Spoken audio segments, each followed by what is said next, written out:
আসসালামু আলাইকুম। স্মার্ট গোয়েন্দা চ্যানেলে আপনাদের সবাইকে স্বাগত জানাচ্ছি। এই সময় আপনি যখন বাজারে কোনো স্মার্টফোন কিনতে যাবেন, তখন ব্র্যান্ডগুলো আপনাকে যেকোনো প্রসেসর কষিয়ে দিতে পারে। কিন্তু ভুল প্রসেসর নেয়ার মানে কি? ফোন হ্যাং করবে, ডেইলি ইউজে ল্যাগ ফিল হবে, গেমিং এক্সপেরিয়েন্স খারাপ হবে। আর ১-১.৫ বছরের মধ্যেই ফোনটা পুরনো লাগতে শুরু করবে। তারপর মন থেকে একটা ক্লাসিক লাইন বের হবে, পয়সা বরবাদ।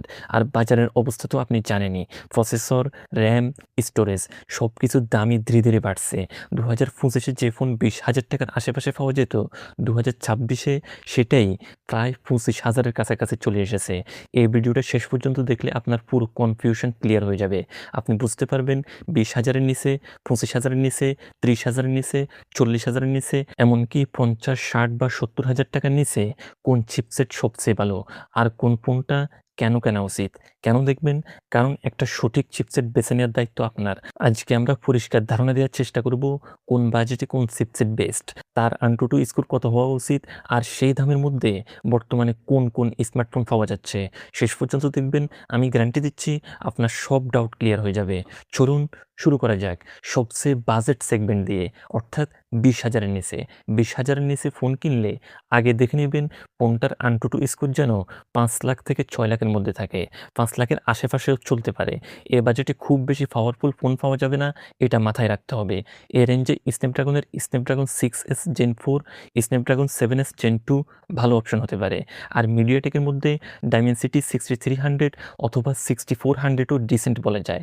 যদি 7000 সিরিজের কোনো ডাইমেনসিটি চিপসেট পান, তাহলে সেটা অবশ্যই আরও ভালো। এই চিপসেটগুলোর সঙ্গে Motorola G67 পাওয়ার, Samsung Galaxy M17e এই ধরনের কিছু ফোন পাওয়া যেতে পারে। তবে একটা কথা পরিষ্কার, ২০,০০০ এর আশেপাশে আপনি খুব হাই পারফরম্যান্স ফোন পাবেন না। এই বাজেটের ডিসেন্ট পারফরম্যান্সটাই আসল কথা। এবার আসি ২৫,০০০ এর নিচে। ২৫,০০০ এর মধ্যে যদি আপনি ভালো পারফরম্যান্স চান, তাহলে ফোনের AnTuTu স্কোর অন্তত ৬ থেকে ৮ লাখের মধ্যে যেন হয়। স্কোর যদি ৯ লাখের কাছাকাছি হয়, তাহলে তো দারুণ। কিন্তু ৬ লাখের নিচে হলে আমি সাজেস্ট করব এই ফোন এড়িয়ে চলুন। এটা একটু বাজেট সেন্ট্রিক, ল্যাগি এক্সপেরিয়েন্স দিতে পারে। এই বাজেটে স্ন্যাপড্রাগনের মধ্যে স্ন্যাপড্রাগন 6s Gen 4 ভালো পছন্দ। আর মিডিয়াটেকের মধ্যে ডাইমেনসিটি 7300, 7400 বেশ ভালো অপশন।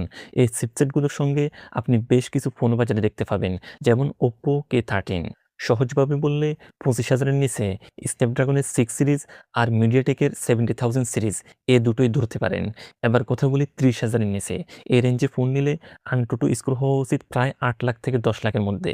এত স্কোর থাকলে মাল্টিটাস্কিং, গেমিং সবকিছুই অনেক স্মুথ হবে।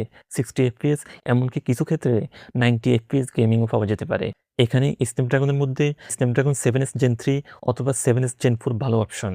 আর মিডিয়াটেকের মধ্যে ডাইমেনসিটি 7400, 7400 আল্ট্রা কিংবা 8350 চমৎকার চিপসেট।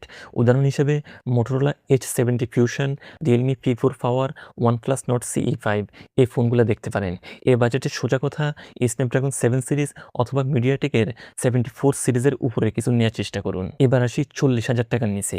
এ রেঞ্জের ফোনে AnTuTu স্কোর ১০ লাখ থেকে ১৩ লাখের মধ্যে হলে ভালো, আর ১৫ লাখের উপরে হলে তো একদম দারুণ। এ বাজেটে গেমিং, মাল্টিটাস্কিং, অ্যাপ ওপেনিং সবকিছুই খুবই স্মুথ হবে। স্ন্যাপড্রাগনের মধ্যে স্ন্যাপড্রাগন 7s Gen 4 আর স্ন্যাপড্রাগন 8s Gen 3 এখানে খুবই শক্তিশালী অপশন। আর মিডিয়াটেকের মধ্যে ডাইমেনসিটি 8400 কিংবা 8500 সিরিজের চিপসেটগুলো অসাধারণ পারফরম্যান্স দিতে পারে। এই বাজেটের ভালো উদাহরণ হতে পারে iQOO Neo 10R, Oppo K13 Turbo, Nothing Phone 4, Motorola S70 Fusion।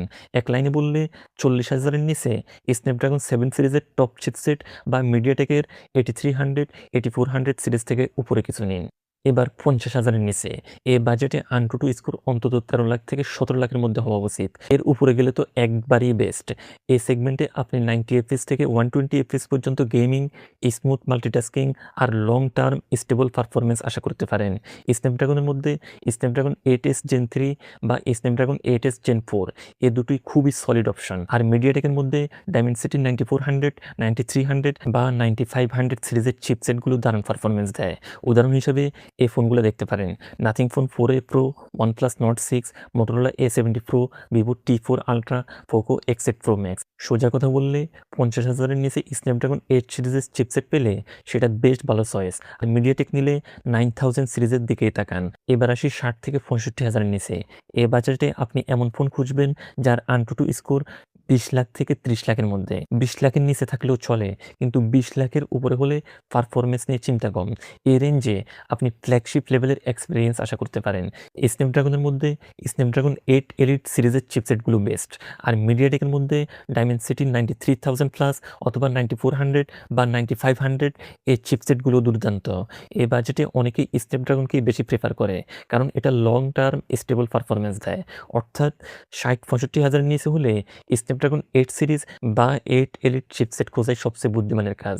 এই বাজেটের ভালো উদাহরণ হতে পারে IQ 15R, OnePlus 15R, OnePlus 13s। আর এর উপরে অর্থাৎ 70-80 হাজার বা তার চেয়ে বেশি টাকায় যদি আপনি কোনো ফোন কিনতে চান, এগুলাতে সাধারণত সেরা প্রসেসরটাই থাকে। তারপরেও যদি অ্যান্ড্রয়েড নেন তাহলে 8 এলিট, আর যদি আপেল নেন তাহলে প্রসেসর নিয়ে চিন্তা নাই, ওটাতে সাধারণত সেরা প্রসেসরটাই থাকে। সবশেষে একটা কথা, ফোন শুধু ক্যামেরা বা ডিজাইন দেখে কিনবেন না, চিপসেট হলো ফোনের হার্ট। সঠিক চিপসেট বাছাই করতে পারলে আপনার ফোন অনেক দিন ভালো চলবে, গেমিং ভালো হবে, আর ডেইলি ইউজও স্মুথ ফিল পাবেন। আর একটা জিনিস, আপনি এখন কোন ফোন ব্যবহার করছেন সেটাও কমেন্টে জানাবেন, দেখি আপনার ফোনের প্রসেসরটা কতটা শক্তিশালী। তো আজকের মতো এখানেই বিদায় নিচ্ছি। আল্লাহ হাফেজ।